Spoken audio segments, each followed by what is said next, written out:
Баршаларыңызға ассалаумағалейкум. Құрметті халайық. Қазір өздеріңіз білесіздер, Қазақстан мемлекетінің астанасы орналасқан, яғни елордамызда президенттер отыратын жерді Ақорда деп айтайды, яғни Ақорда сарайы.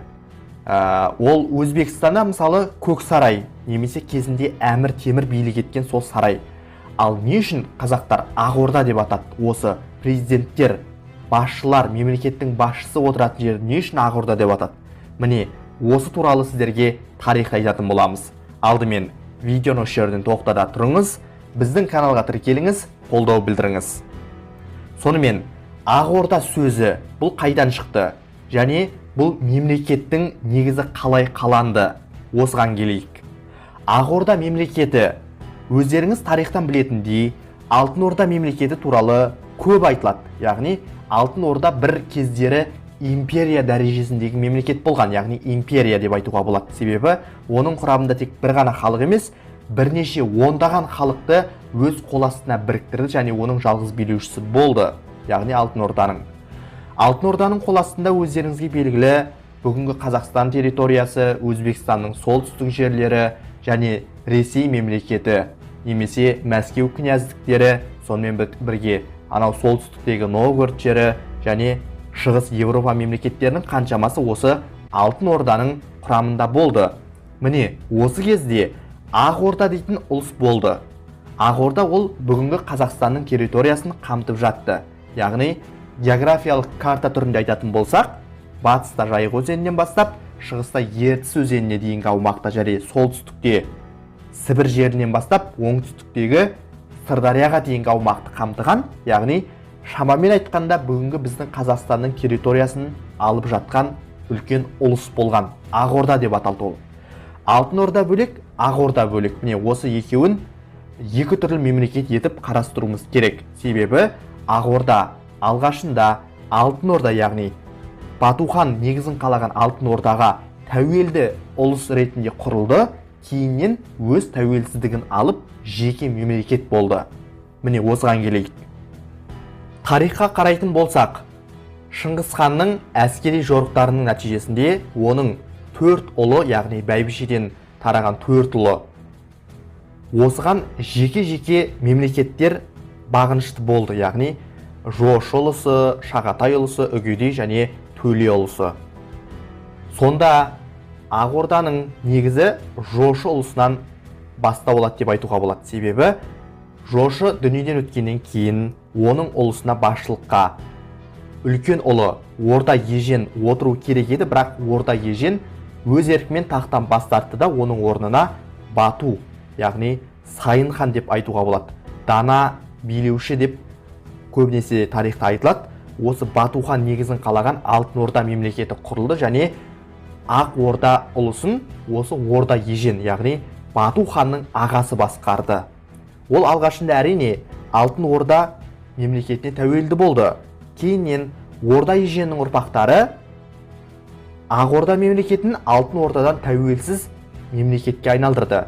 Себебі өздеріңіз тарихтан қарайтын болсаңыздар, кезінде Алтын Ордада үлкен ордаға, яғни үлкен ханға бағынышты мемлекет болды ғой. Мысалы, Бату хан жеке мемлекеттің негізін қалады, бірақ сөз жүзінде болса да, олар анау үлкен ұлы ханға, яғни Үгедей ханға бағынышты мемлекет болатын алғашында.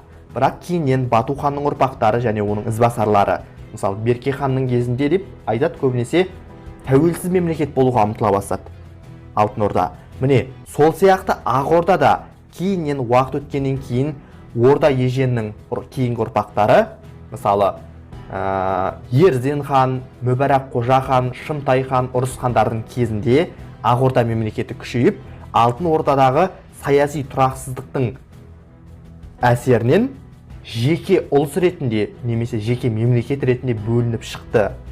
Сөйтті де өз алдына хан сайлады және оның орталық астанасы болды.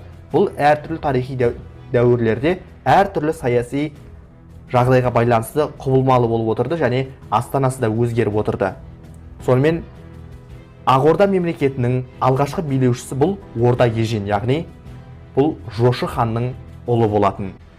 кейіннен таққа отырған Сартақ, Баян, Сасы Бұқа хан, Ерзен хан, Мүбәрак Қожа хан, Шымтай хан, Ұрыс хан, Құйыршық хан, Барақ, Керей, Жәнібек деп қазақ хандарына дейін жалғасып кетті. Не үшін біз бұл жерде Керей хан және Жәнібек хан деп отырмыз? Себебі қазақ хандығының негізін қалаған, жаңа біз басында айтып өткендей, қазақ мемлекетінің негізі болған мемлекет деп бұл Ақ Орданы айтамыз. Бүгінгі президенттер отырған сарайды да Ақ Орда деп атайды. Көріп отырсыздар ма? Не үшін біз бұл жерде жаңа айтып өткендей Керей хан, Жәнібек хан деп отырмыз? Себебі Керей ханда, Жәнібек ханда осы кезіндегі Ақ Орда мемлекетінің хандар әулетінен болған еді. Яғни Керей де, Жәнібек те Ақ Орданың ханзадалар деп айтуға болады. Кейіннен өз алдына жеке мемлекет құрды, қазақ хандығын құрған болатын. Керей хан Болат сұлтанның баласы, ал Жәнібек хан Барақ ханның баласы.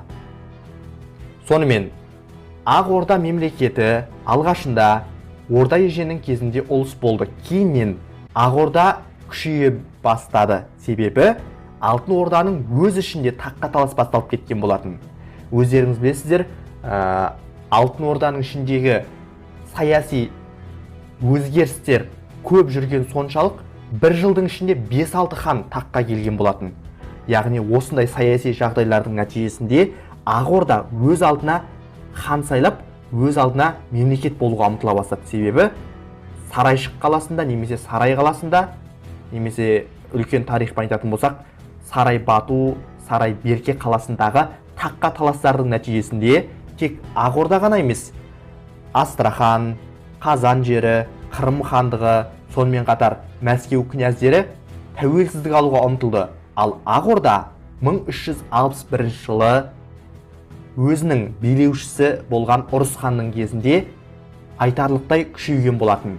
Яғни Ұрыс хан деп отырғанымыз бұл тарихтан белгілі атақты Тоқтамыс ханмен және Әмір Темірмен соғысқан билеуші ретінде тарихта қалған болатын.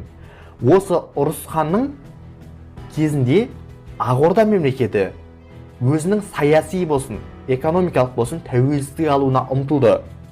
Яғни Алтын Ордадан бөлініп шығуға тырысты.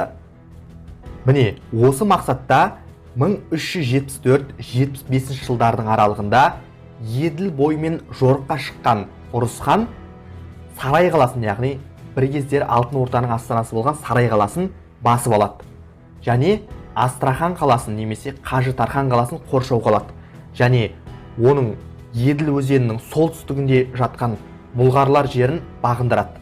Бірақ Ұрыс ханның үстемдігі ұзаққа созылмайды. Себебі келесі жылы ол Еділ бойынан кетіп, яғни Сарай қаласын жаулап алды ғой, бірақ Еділ бойынан қайтадан кетіп, Алтын Ордадағы билік Мамайдың қолына өтеді. 1377 жылы Ұрыс хан дүниеден өтеді. Ақ Орданың иелігі енді Ұрыс ханның баласы Темір Мәлікке көшті. Яғни Темір Мәлік бұл жерде Ұрыс ханның баласы. Бірақ осы кезде Ұрыс ханның ұрпақтарына жаңа мықты қарсылас пайда болды. Ол кім дейсіз ғой? Ол тарихтан белгілі Тоқтамыс хан. Енді осы жерде Тоқтамыс қалайша саяси сахнаға шықты, және не үшін ол бір мемлекеттің ішінде өмір сүрсе де, не үшін ол Ұрыс ханға қарсы шықты?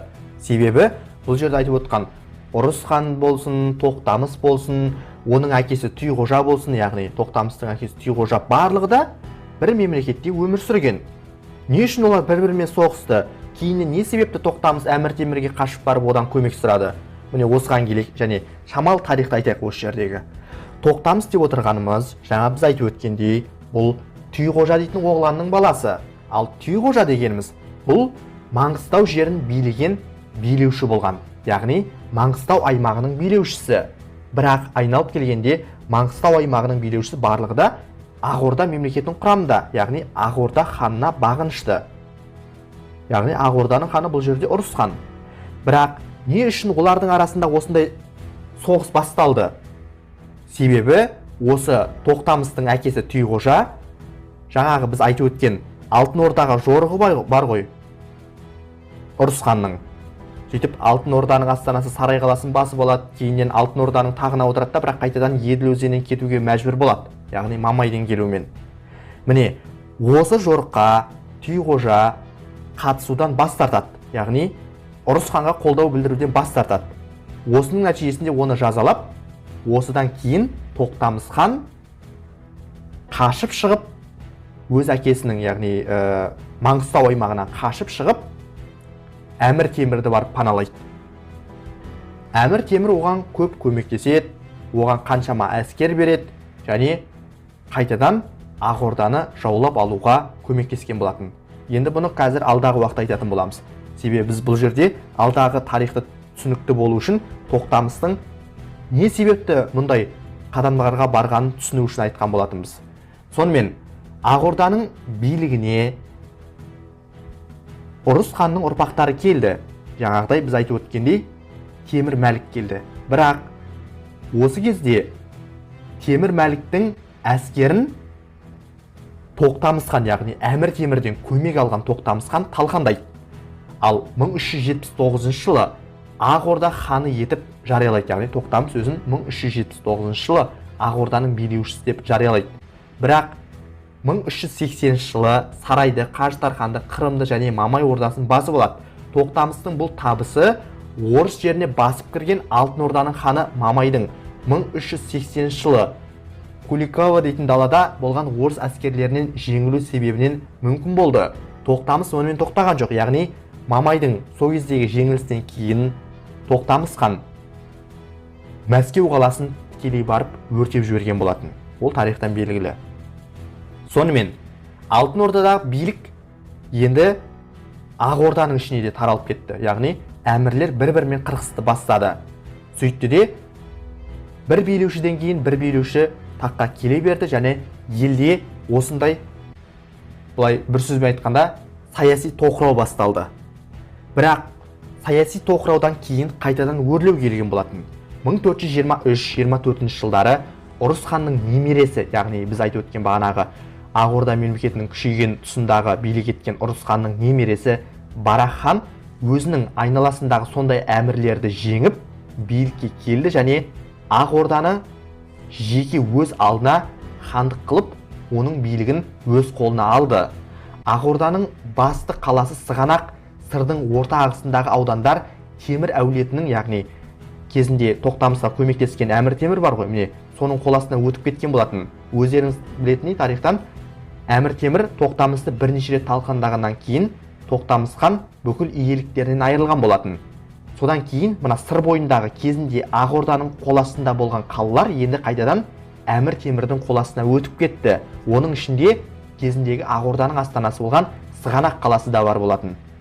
Міне осы сыр бойындағы маңызды қалаларды қайтарып алу үшін Ұрыс ханның немересі, жаңа біз айтып өткен Барақ хан енді сол Ақсақ Темірдің немересі Ұлықбекпен соғысты бастайды. Яғни тарихтан белесіздер Ұлықбек хан немесе Ұлықбекті ғалым ретінде де тануға болады, себебі Ұлықбек обсерваториясы салынды. Ол атақты астроном болған адам. Бірақ бұл жерде біз оның саяси қызметі туралы айтайық. Міне осы Барақ хан Ұлықбекпен соғысқан болатын. Яғни сыр бойындағы кезінде Ақ Орданың қоластынан шығып кеткен аумақтарды қайтару үшін. Сөйтіп ол Әмір Темірдің немересін бірнеше рет талқандап жеңгеннен кейін, яғни Ұлықбекті бірнеше рет талқандап жеңгеннен кейін Сығанақ және сыр бойындағы бірнеше қалаларды өзіне қаратады.